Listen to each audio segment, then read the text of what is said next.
Hello students, कैसे हैं आप? Welcome to our channel success platform, जहां मेहनत हमारी सफलता तुम्हारी। जैसा कि आपको पता है, हमने ज्योग्राफी स्टार्ट किया हुआ है और आज ज्योग्राफी में हम आपको पढ़ाएंगे सन के बारे में। सूर्य। मैंने आपको पहले भी बताया था कि सन एक स्टार है और जितने भी स्टार है वो भी सन हो सकते हैं और वो हमें छोटे नजर आते हैं। और किसके कारण? डिस्टेंस अधिक होने के कारण। लेकिन सन जो है वो हमारे पास में है, इसलिए हमें बड़ा नजर आता है।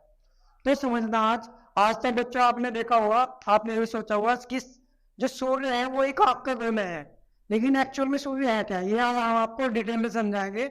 और आप कॉन्सेप्ट को समझना, ध्यान से समझना, बहुत ही इंपॉर्टेंट है परीक्षा की दृष्टि से। अगर आपने एक बार ढंग से पढ़ लिया तो आपको दोबारा पढ़ने की जरूरत नहीं पड़ेगी। ठीक है बच्चों? बढ़िया।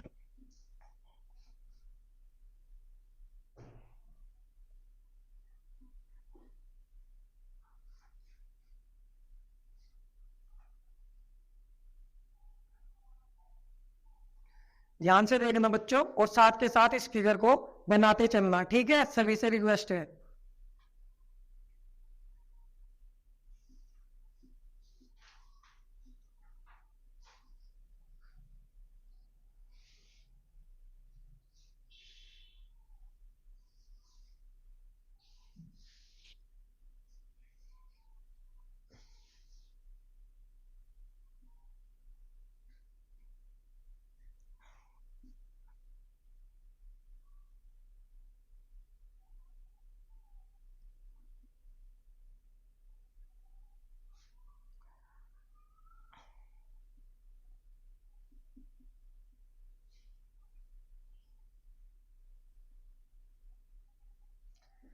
ठीक है बच्चों, ध्यान से इस फिगर को समझना। ये प्रकाश जो हमारा जो सूर्य है उसके जो पार्ट्स है, कि सबसे पहले जो सेंटर में जो पार्ट्स होता है उसको बोलते हैं केंद्र यानी कि कोर। उसके बाद इसके ऊपर यानी लेयर होती है उसको बोलते हैं फोटोस्फीयर यानी कि प्रकाश मंडल। नेक्स्ट लेयर को बोलते हैं क्रोमोस्फीयर यानी कि वर्णमंडल। और नेक्स्ट जो भारी सतह होती है, सबसे भारी सतह, उसी को बोलते हैं कोरोना। ये वाला कोरोना नहीं है, ये सूर्य के बाहर वाला हिस्सा है, इसको बोलते हैं कोरोना या किरण। ठीक है बच्चों, इस चीज को ध्यान से नोट करते हैं ना। साथ के साथ आप सभी लोग। और अब इनका टेम्परेचर, इसका जो केंद्र होता है, केंद्र का जो टेम्परेचर होता है वो 1,50,00,000 डिग्री सेल्सियस होता है।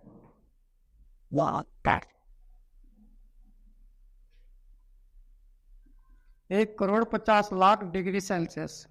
ठीक है बच्चों? और इसके बाद आता है आपका क्रोमोस्फीयर यानी कि वनमंडल। इसका जो तापमान होता है, टेम्परेचर होता है, प्रकाश मंडल फोटोस्फीयर, इसका जो टेम्परेचर होता है वो लगभग 6,000 डिग्री सेल्सियस होता है। ठीक है? 6,000 डिग्री सेल्सियस। और नेक्स्ट लेयर आती है आपकी क्रोमोस्फीयर यानी कि वर्णमंडल। इसका जो टेम्परेचर होता है वो लगभग 3700 से 7700 डिग्री सेल्सियस तक पहुंच जाता है।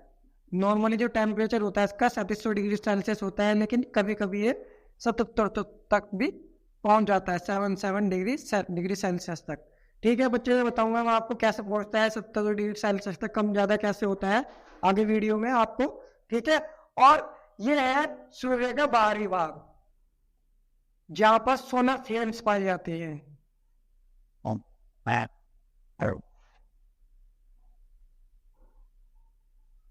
कोरोना। ठीक है? इसी को बोलते हैं सोलर फ्लेम्स।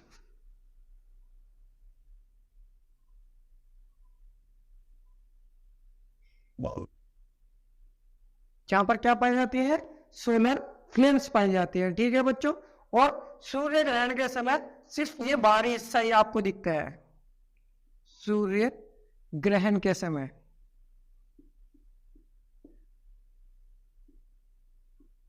Solar ellipse. ठीक है बच्चों? सोलर इलिप्स के समय सिर्फ यही हिस्सा है जो हमें नजर आता है। ठीक है? नोट करो यहां तक। आगे आपको बताऊंगा इसमें और भी इंटरेस्टिंग चीजें हैं।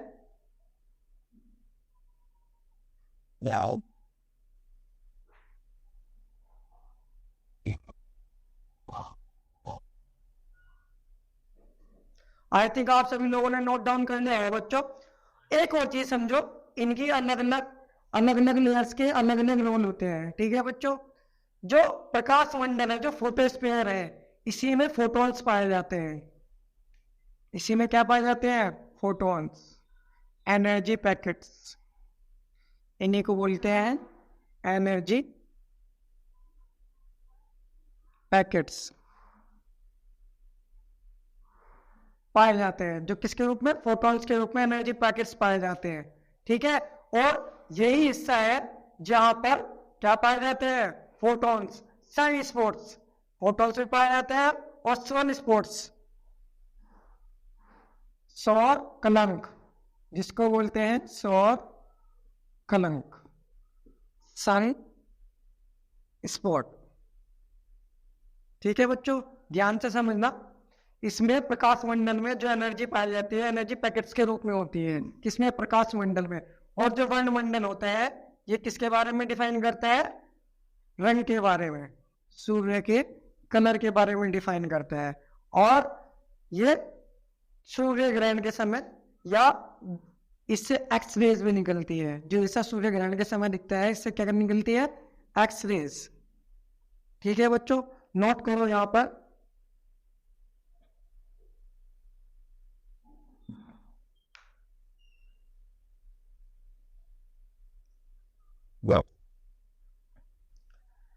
आई थिंक आप सभी ने नोट करने होगा बच्चों, समझो।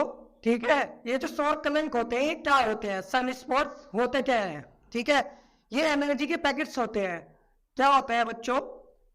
सन के प्रकाश मंडल से यानी कि फोटोस्फीयर से जिस प्रकाश के जो टुकड़े होते हैं यानी कि एनर्जी के जो पैकेट्स होते हैं ये बाहर की तरफ रिलीज करता है। कौन? सन, यानी कि प्रकाश मंडल यानी कि फोटोस्फीयर इसको बाहर की तरफ रिलीज करता है। और एक एनर्जी पैकेट्स का जो टेम्परेचर होता है, सौर कलंक का जो टेम्परेचर होता है वो लगभग एक एनर्जी पैकेट का 1500 डिग्री सेल्सियस होता है, यानी कि आप करो आग के गोले। अब सोचिए कि सन आपके आसपास है और अपने अपने पास से क्या फेंक रहे हैं? आग के गोले फेंक रहे हैं। और वो आग के गोले, अगर आग के गोले आते तो पृथ्वी तो नजदीक है सन के। ठीक है, तो क्या होता है? आपके पास आग के गोले बरसते हैं, लेकिन वो आपके गोले क्यों नहीं बरसते हैं? वीडियो में आपको बताऊंगा, बहुत इंटरेस्टिंग वीडियो है बच्चों, ध्यान से पढ़ना और ध्यान से ही पढ़ना।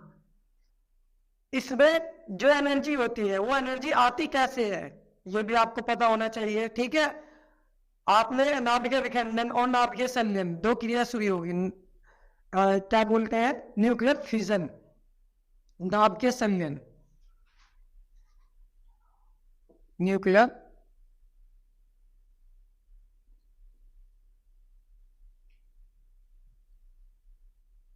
फ्यूजन,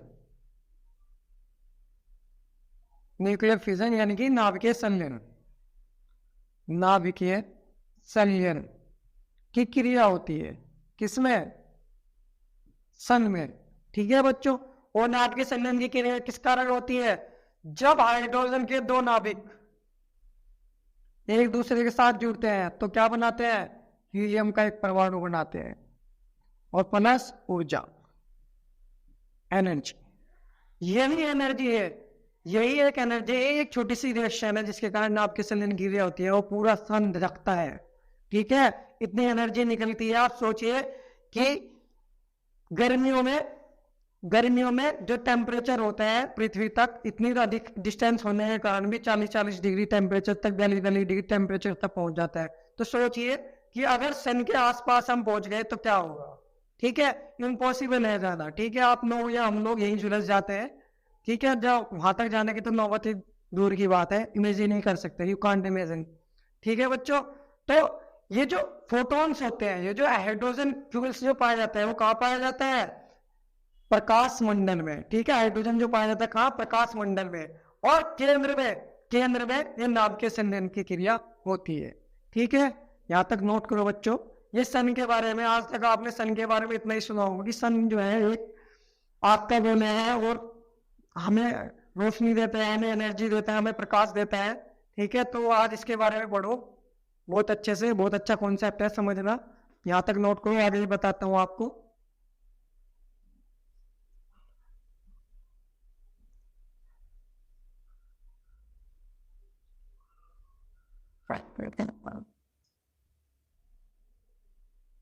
आई थिंक आप सभी लोगों ने नोट डाउन कर लिया होगा बच्चों। ठीक है, समझना बच्चों, ध्यान से समझना इस कॉन्सेप्ट को। जो सन है, सन जो है पृथ्वी से बहुत, यानी कि आप ये समझो सन इतना बड़ा है, इसमें लगभग पृथ्वी से लगभग 109 गुना बड़ा। सूर्य पृथ्वी से 109 गुना अधिक बड़ा है, अधिक बड़ा है। सन इतना बड़ा है कि अगर इसका जो डायमीटर है, सन का जो डायमीटर है वो लगभग 13,10,000 किलोमीटर, यानी कि व्यास, डायमीटर 13,10,000 किलोमीटर। ठीक है बच्चों, इंपॉर्टेंट चीजें हैं और याद रखना। और जो सूर्य की जो आयु मानी जाती है अब तक की, यानी कि जब सन बना होगा, हमारा जो सन है, जो बना होगा, वो जो आयु नापी गई है अब तक की, वो नापी गई 4.6 मिलियन वर्ष, 4.6 मिलियन वर्ष। ठीक है बच्चा, बिलियन।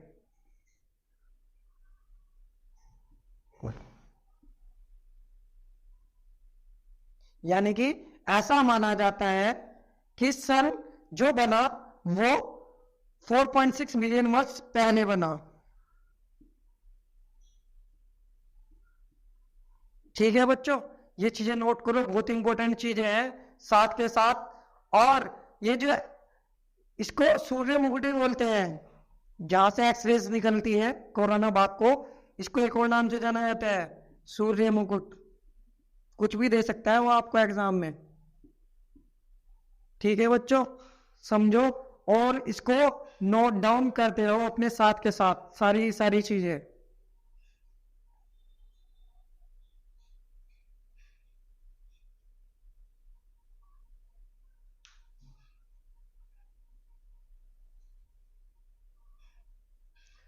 आई थिंक आप सभी लोगों ने नोट डाउन कर लिया हो बच्चों, साथ के साथ नोट डाउन करना। ठीक है, और चीजों को समझना, कॉन्सेप्ट को ढंग से समझना। ठीक है, ये जो क्वेश्चन है हमेशा पूछा जाता है कि सूर्य के केंद्र का टेम्परेचर कितना है, सूर्य के केंद्र के भाग को क्या बोला जाता है, उसका टेम्परेचर कितना है, 1,50,00,000। ठीक है, और प्रकाश मंडल कौन सी स्पेयर है, क्रोमोस्फेयर कौन सी स्पेयर है, वन मंडल। ठीक है, वो उसका रोल क्या है और कोरोना का क्या रोल है। ठीक है, ये चीजें बच्चों सभी नोट डाउन करते रहो साथ के साथ और समझते रहो। और एक और इंपॉर्टेंट पॉइंट है बच्चों, यहाँ पर सूर्य जो है लगभग 600 million ton hydrogen, 600 million ton hydrogen per second के हिसाब से फ्यूल करता है। सूर्य 600 मिलियन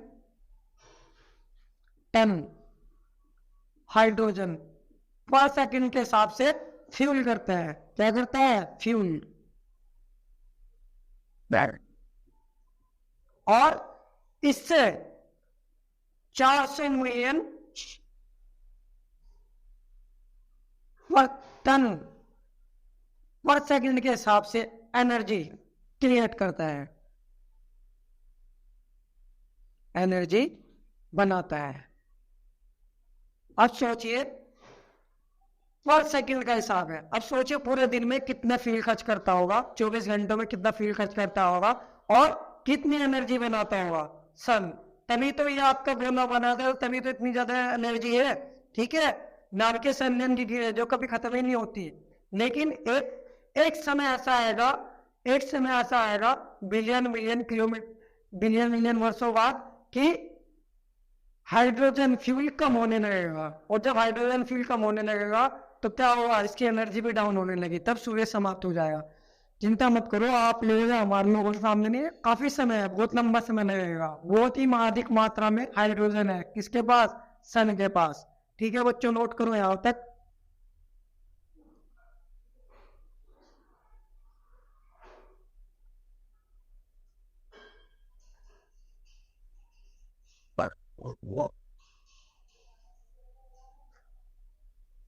एक और चीज बच्चों, यहाँ पर चीज को ध्यान से समझना और समझने की कोशिश करना। क्या होता है बच्चे, सूर्य ग्रहण का नाम आप सभी लोगों ने सुना होगा। सूर्य ग्रहण कैसे होता है, ठीक है, क्या होता है सूर्य ग्रहण में? अंधेरा छा जाता है अर्थ पर। तो क्या होता है, सन और अर्थ के बीच में क्या आ जाता है, चंद्रमा आ जाता है, और चंद्रमा की परछाई पृथ्वी पर पड़ती है, जिसके कारण क्या होता है, मान लीजिए ये सन है, ठीक है, और इसके बीच में क्या है, चंद्रमा, और यहाँ पर क्या है, अर्थ। तो पृथ्वी घूम रही है अपने एक्सिस पर, ठीक है, और चंद्रमा किसका चक्कर लगा रहा है, अर्थ का चक्कर लगा रहा है ऐसे। और जब अर्थ तक घूमते घूमते चंद्रमा सूर्य और पृथ्वी के बीच में आ जाता है, तो पृथ्वी पर क्या होता है, सूर्य ग्रहण होता है। उस समय सूर्य ग्रहण के समय पृथ्वी पर सिर्फ हमें ये वाला हिस्सा दिखाई देता है, सन का सिर्फ और सिर्फ ये बाहर वाला हिस्सा, बाहर वाली लेयर दिखाई देती है। कौन सी, कोरोना वाली। तो क्या होता है, जब हाइड्रोजन फ्यूल, आपने देखा भी होगा फोटोस्फीयर में, कभी कभी जब आपने कभी देखा होगा कि ध्यान से देखना, कभी आपको ये वाला जो हिस्सा है, कभी सन में ऐसे तो देखा नहीं जाता, लेकिन कभी एक्सरे वगैरह या चश्मा वगैरह गूगल्स वगैरह का इस्तेमाल करके देखते हैं लोग, तो आपको अंदर एक चक्कर नजर आएगा ऐसे घूमता हुआ, ध्यान से देखोगे तो ऐसे चक्कर नजर आएगा, ठीक है बच्चों। ये इतना फास्ट होता है, यहाँ पे इतनी एनर्जी होती है कि आप देख ही नहीं पाते, नंगी आंखों से आप देख ही नहीं सकते, ठीक है। और यहाँ पर इसका कलर दिखाई नहीं देता है आपको, यहाँ से आपको नजर आएगा व्हाइट व्हाइट, बिल्कुल व्हाइट व्हाइट, और ये वाला जो कलर होता है ये आपको थोड़ा येलोपन पे नजर आएगा, ठीक है बच्चों। यही चीज है जो सन में दिखाई देती है। और ये वाला जो हिस्सा है, बाहर वाला हिस्सा, हमें कैसा दिखाई देता है, आग की लिपटे, हर समय आग की लिपटों की तरह दिखाई देता है।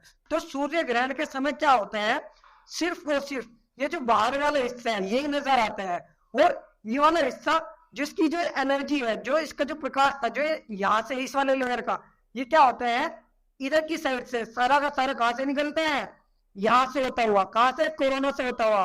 और जो कोरोना वाला हिस्सा है जो पृथ्वी से हमें दिखाई देता है सूर्य ग्रहण के समय में, यही से एक्सरेज आती है। तभी तो बोलते हैं सूर्य ग्रहण के समय हमेशा गॉगल लगा के देखो, एक्सरे के अंदर से देखो, या वगैरह वगैरह पानी के अंदर देखो, कभी भी नंगी आंखों से सूर्य ग्रहण नहीं देखना चाहिए, ठीक है।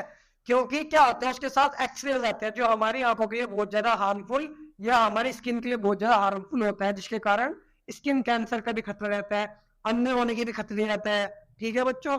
तो इन चीजों का ध्यान रखना। और सिर्फ सूर्य ग्रहण के समय हमें सिर्फ ये वाला हिस्सा नजर आता है, कौन सा, कोरोना वाला हिस्सा, जहां से क्या निकलती है, एक्सरे, जिसको हम क्या बोलते हैं, सूर्य मुकुट भी कहा जाता है, ठीक है बच्चों। नोट करो यहाँ तक और चीजों को समझने की कोशिश करो। एक और चीज समझना बच्चों, बहुत इंपॉर्टेंट है यहाँ पर, ये जो सौर कलंक है, ये सौर कलंक असल में है क्या? आप दिखाओगे सर आपने लिख दिया सौर कलंक सन स्पॉट्स, एक्चुअली में सन स्पॉट्स है क्या, ठीक है। तो ये भी ध्यान से समझना, अक्सर एग्जाम में पूछा जाता है, यहाँ से भी क्वेश्चन आता है, सन स्पॉट्स है क्या। क्या बताया बच्चों, सन स्पॉट्स जो है प्रकाश मंडल में पाया जाता है, फोटोस्फीयर में, यहीं पर जो एनर्जी पैकेट्स होते हैं वो यहीं पे पाए जाते हैं, किसमें, प्रकाश मंडल में, फोटोस्फीयर में। तो क्या होता है, सन के जो बड़े बड़े एनर्जी पैकेट्स होते हैं, जब फोटोन चलते हैं, फोटोन के रूप में सन से एनर्जी चलती है फोटोन्स के रूप में, ठीक है, यानी कि यहाँ से कुछ बड़े बड़े एनर्जी पैकेट से रिलीज करता रहता है, ठीक है। जब ये यहाँ से रिलीज करता है, और एक पैकेट का जो तापमान होता है, जो टेम्परेचर होता है, वो लगभग 1500 डिग्री सेल्सियस होता है, ठीक है। और जो 1500 डिग्री सेल्सियस वाला जो यहाँ से निकलता है, ठीक है, वो कहाँ पर आता है, बाहर पृथ्वी की तरफ, या अदर प्लैनेट्स हैं उनकी तरफ, कहाँ से जाता है, सन से या स्पेस में, ठीक है, यहाँ से वो निकलते रहते हैं। और ये जो सन स्पॉट्स होते हैं, इनको नाम ही क्यों दिया गया सन स्पॉट्स, यानी कि सौर कलंक ही नाम क्यों दिया गया? तो क्या होता है बच्चा, आपने देखा होगा कभी कभी आपकी स्किन का अगर एक हिस्सा तोड़ दिया जाए, काट दिया जाए, तो वहां क्या होता है, क्या निकलता है वहां पर? देखा होगा आपने कभी कभी, जब आपको चोट वगैरह लग जाती है, चोट लगने के बाद डॉक्टर दवाई भी लगाता है, तो उसके ऊपर एक लेयर जम जाती है परत, जिसको आप सिंपल भाषा में बोलते हो नॉर्मली सभी कि भाई रेड कलर की लेयर जम जाता है, कि खुरन जम गया। ऐसे ही सेम चीज समझना, ये जो सौर कलंक है इसको नाम दे दिया जाएगा भूगोल की भाषा में सौर कलंक। यहाँ पर जो एनर्जी पैकेट्स थे, यहाँ पर जो फोटोन्स थे, वो यहाँ से रिलीज कर दिए गए, और ये जगह क्या हो गई, खाली रह गई, ठीक है। वो जैसे ये जगह खाली हो गई, तो यहाँ पर एकदम एनर्जी तो आती नहीं, तो यहाँ से सूर्य का जो भाग है ये पड़ जाता है काला, ठीक है, काले पड़ जाते हैं, काले, ठीक है। इन्हीं को नाम दिया गया क्या, सौर कलंक, इसी को बोला जाए सन स्पोर्ट्स। वो वाला हिस्सा जहाँ से एनर्जी रिलीज हो गई है, जहाँ से फोटोन निकल, जहाँ से एनर्जी पैकेट्स बाहर जा चुके हैं, तो वो वाला हिस्सा बढ़ने का एक न्यूनतम समय होता है 11 वर्ष। तो ये वाला जो स्पोर्ट्स है जहाँ से खाली हुआ, जहाँ पर सौर कलंक बना, इसको जो बढ़ने के लिए, यहाँ तक एनर्जी दोबारा आने के लिए 11 वर्षों का समय लग जाता है। 11 वर्ष, 11 वर्षों में सन स्पोर्ट्स कम या ज्यादा होते रहते हैं। किसमें? प्रकाश मंडल में, फोटोस्फीयर में। ठीक है बच्चों, क्या होता है देखो, अब इनकी संख्या कम या ज्यादा होती रहती है। मान लिया यहां से निकल गया, ठीक है, यहाँ पर सौर कलंक बन गया, फिर वो तो ऐसा तो होगा नहीं कि साथ के साथ यहाँ से भी निकलेगा। उसके बाद हो सकता है 2 साल बाद, 1 साल बाद यहाँ से निकल जाए, यहाँ से निकल जाए, फिर वो बढ़ जाए। तो 11 वर्षों में सौर कलंकों की संख्या हर 11 वर्षों में कम या ज्यादा होती रहती है। ठीक है बच्चों, समझ में आया सन स्पोर्ट्स किसको बोलते हैं? बहुत अच्छा टॉपिक है और इंटरेस्टिंग भी है, और यहाँ से क्वेश्चन पूछे भी जाते हैं। ठीक है बच्चों, आजकल जो एग्जामिनर जो पूछ रहे हैं वो डीपली ही पूछ रहे हैं आजकल। ठीक है, नोट करो यहाँ तक।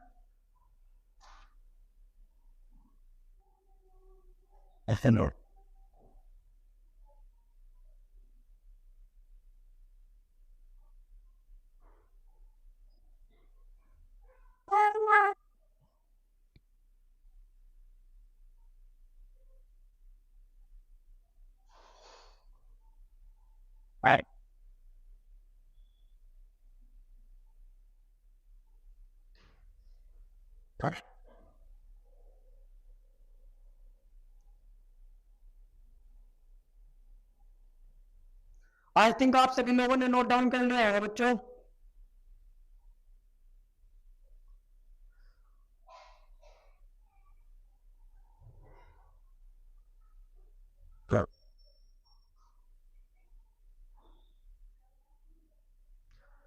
आप सभी ने नोट डाउन कर लिया बच्चों, और जिन बच्चों ने नहीं भी किया वो स्क्रीनशॉट ले सकते हैं अच्छे से। ठीक है बच्चों,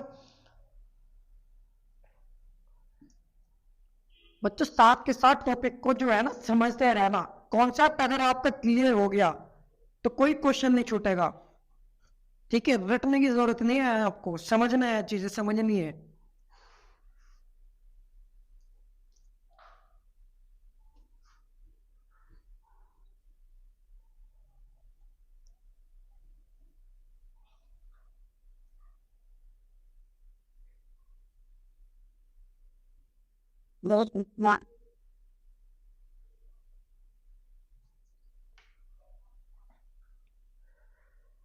अब समझो बच्चों, ठीक है, बहुत इंपॉर्टेंट और इंटरेस्टिंग चीज है यहीं पर। मान लिया ये हमारा सन है, यानी कि सूर्य, और ये है हमारी अर्थ, यानी कि पृथ्वी। ठीक है बच्चों, चीजों को समझना और समझने की कोशिश करना और ध्यान से समझना। और आप सभी को पता है पृथ्वी का जो आउटर लेयर है, ठीक है, आयनोस्फीयर, ठीक है, पृथ्वी के बाहर एक वायुमंडल पाया जाता है जिसकी एक लेयर है, जिसमें एक लेयर होती है कौन सी? प्रकाश, आयनोस्फीयर, सॉरी आयन मंडल, आयन मंडल यानी कि आयनोस्फीयर। ठीक है बच्चों, चीजों को ध्यान से समझना। ये जो सन होता है, जो सन होता है, इसमें क्या पाया जाता है? जो एनर्जी होती है वो किसके रूप में होती है? फोटॉन्स के रूप में, फोटोन के रूप में। ठीक है, एनर्जी जो होती है वो किसके रूप में होती है? फोटोन के रूप में। और जो फोटॉन्स होते हैं वो हमेशा सीधी रेखा में चलते हैं, हमेशा किस रेखा में? सीधी रेखा में चलते हैं। और इसी को नाम दे दिया गया क्या? सौर ज्वाला। ठीक है बच्चों, इसी को नाम दिया है क्या? सौर ज्वाला। अब क्या होता है बच्चों, मैंने आपको बताया कि यहां से क्या निकलते हैं, सन क्या करता है? एनर्जी पैकेट रिलीज करता है, जिस यानी कि आप कह सकते हो पैकेट्स के पैकेट्स, जिसमें जिसका लगभग टेम्परेचर 1500 डिग्री सेल्सियस, यानी कि आपके गोले 1500 डिग्री सेल्सियस समझिए। आप 40 से 42 डिग्री टेम्परेचर नहीं झेल सकते हो अर्थ पे रह के, और 1500 डिग्री सेल्सियस के जो यहाँ से जो मार्स के टुकड़े जो आ रहे हैं वो कैसे, यानी कि आपके गोले पर से है पृथ्वी पर। ठीक है, क्योंकि क्या चलता है? प्रकाश में सीधी रेखा में चलता है, फोटॉन्स के रूप में चलता है, तो किसमें चलता है? सीधी रेखा में चलता है। तो पृथ्वी पर तो आपके गोले बरस रहे होते 1500 डिग्री सेल्सियस के रिलीज कर रहे हैं यहाँ से, ठीक है, तो ये तो यहाँ पे बरसेंगे, कहाँ, पृथ्वी पास में है, जाहिर सी बात पृथ्वी पर आने चाहिए थे 1500 डिग्री सेल्सियस के गोले, तो क्या होता, सब कुछ तबाह जाता, कुछ नहीं बचता। लेकिन हमारी जो अर्थ है इस तरीके से बनाई गई है, प्रकृति ने इस तरीके से बनाया है, इस तरीके से संरचना है कि हर चीज बैलेंस है, हर चीज बैलेंस है, ठीक है। तो क्या होता है, जो पृथ्वी की बाहर जो आयन मंडल, जो आयनोस्फीयर पाए जाते हैं, तो जो एनर्जी पैकेट्स चलते हैं फोटॉन्स के रूप में, ठीक है, उनमें क्या आता है, हाइड्रोजन होता है, ठीक है, हाइड्रोजन होता है, हीलियम होता है, प्लस एनर्जी होता है, ऊर्जा यानी कि एनर्जी, ठीक है। अब ये जो हाइड्रोजन होती है इसमें प्लस आयन भी होते हैं और माइनस आयन भी होते हैं, तो प्लस वाला किसको अट्रैक्ट करता है, माइनस वाले को, और माइनस वाला किसको, प्लस वाले को क्या करते हैं, अट्रैक्ट, एक दूसरे की ओर खींचते हैं। तो क्या होता है, एनर्जी पैकेट्स क्या करते हैं, जो 1500 डिग्री सेल्सियस के जो गोले आ रहे थे पृथ्वी की ओर, ये अपनी ओर खींच लेते, यहाँ प्लस वाले माइनस वालों को और माइनस वाले प्लस वालों को, और ये क्या करते हैं, फिर अंतरिक्ष में खो जाते हैं, पृथ्वी पर आने से बच जाते हैं। अब आप सोचिए, हम सन की जो एनर्जी है उसका लगभग 51% एनर्जी पृथ्वी तक पहुंचती है, 51% एनर्जी पृथ्वी तक अब तक पहुंचती है, 49% तो अंतरिक्ष में गायब हो जाती है, स्पेस में गायब हो जाती है। अब सोचिए अगर 100% पृथ्वी तक आ जाती तो क्या होता, झुलस जाते आप, इतनी गर्मी आ जाती है, आज आपको डिटेल से पढ़ाऊंगा, इतनी गर्मी आ जाती है यहाँ पर कि वापस ना जाती, ठीक है। अर्थ क्या बन जाता, पूरा का पूरा गैस का एक गुब्बार बन जाता अर्थ, पृथ्वी, ठीक है। तो क्या हो रहा है, जो आपके जो गोले बरस रहे थे, जो 1500 डिग्री सेल्सियस के फोटॉन्स के ऊपर जो एनर्जी, जो पैकेट्स आते, फोटॉन्स आते, वो कहाँ चले गए, इधर, कुछ इधर और कुछ उधर, और इस घटना को इसे अलग अलग नाम दे दिया गया, ऊपर वाले को दिया गया जो नॉर्थ पोल की ओर जो एनर्जी पैर से गया, पोस्ट ओरेलिया बोरेलिस, इसको नाम दे दिया क्या, ओरेलिया बोरेलिस,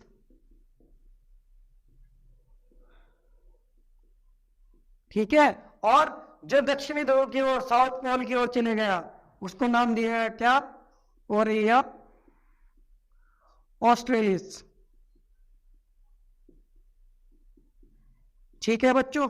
इस घटना को ये बोला गया ओरेलिया ऑस्ट्रेलिस, जो किसकी ओर, साउथ पोल की ओर, और जो नॉर्थ पोल की ओर चला गया उसको क्या बोला, ओरेलिया बोरेलिस। ये अक्सर एग्जाम में देखने को मिलता है बच्चों, नोट करो यहाँ तक और चीजों को समझो।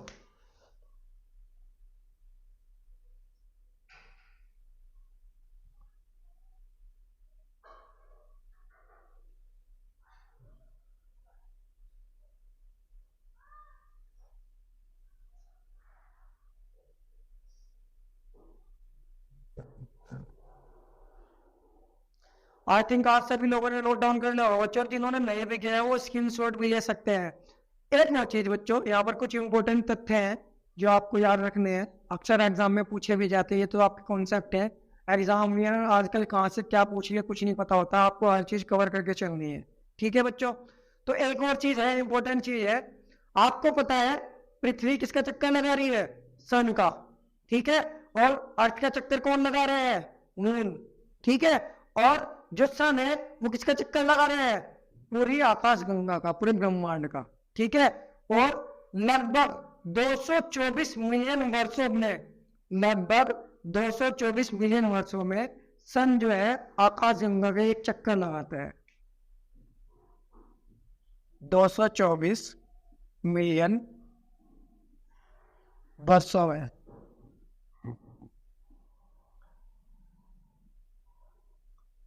सन किसका चक्कर लगाते हैं, ब्रह्मांड का या आकाश गंगा का, गैलेक्सी का।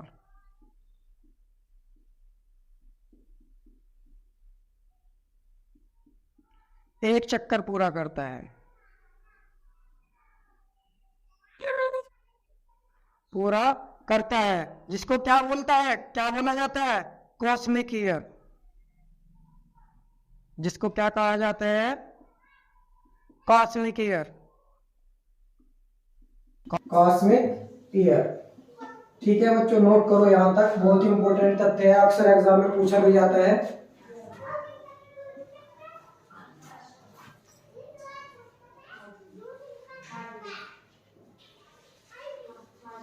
और जो इसकी जो वेलोसिटी है, ठीक है, सन का जो वेग है, सन का जो वेग है, जो वेलोसिटी है, वो कितनी है? 251 किलोमीटर पर सेकंड के हिसाब से इसका क्या है? वेग, वेलोसिटी, वेलोसिटी। ठीक है बच्चों, ये याद रखो। और जिसका आयतन है वो पृथ्वी से कितना ज्यादा अधिक है? 13 लाख गुना। वॉल्यूम 13 गुना है किसके? पृथ्वी के। ठीक है बच्चों, याद रखना, अक्सर एग्जाम में पूछा जाता है। लगभग 1 मिलियन अर्थ पृथ्वी सन में समा सकती है। 1 मिलियन अर्थ किसमें समा सकती है? सन में।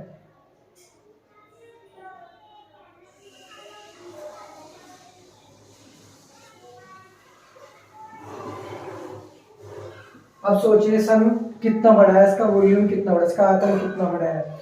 तो बच्चों ये जो इंपॉर्टेंट तथ्य हैं, अक्सर यहाँ से एग्जाम में क्वेश्चन देखने को मिलता है और आप सभी को आई थिंक पसंद आया होगा।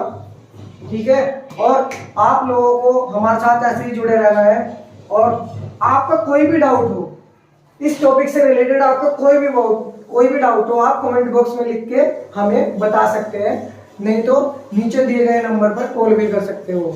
ठीक है बच्चों, और आज की क्लास में यहीं तक, और अब मिलते हैं आपको नेक्स्ट क्लास में। जिन वो बच्चे हमारे चैनल पे नए हैं वो हमारे चैनल को सब्सक्राइब करें, लाइक करें। और जो बच्चे कोचिंग आने में जाने में असमर्थ हैं, ठंडी में आजकल वो घर बैठ के ही पढ़ सकते हैं, फ्री ऑफ कॉस्ट हम आपको अपने प्लेटफॉर्म पे पढ़ा रहे हैं। ठीक है बच्चों, और हमारे चैनल को ज़्यादा शेयर करें, इस वीडियो को ज़्यादा शेयर करें, लाइक करें और सब्सक्राइब करें। ठीक है, थैंक यू।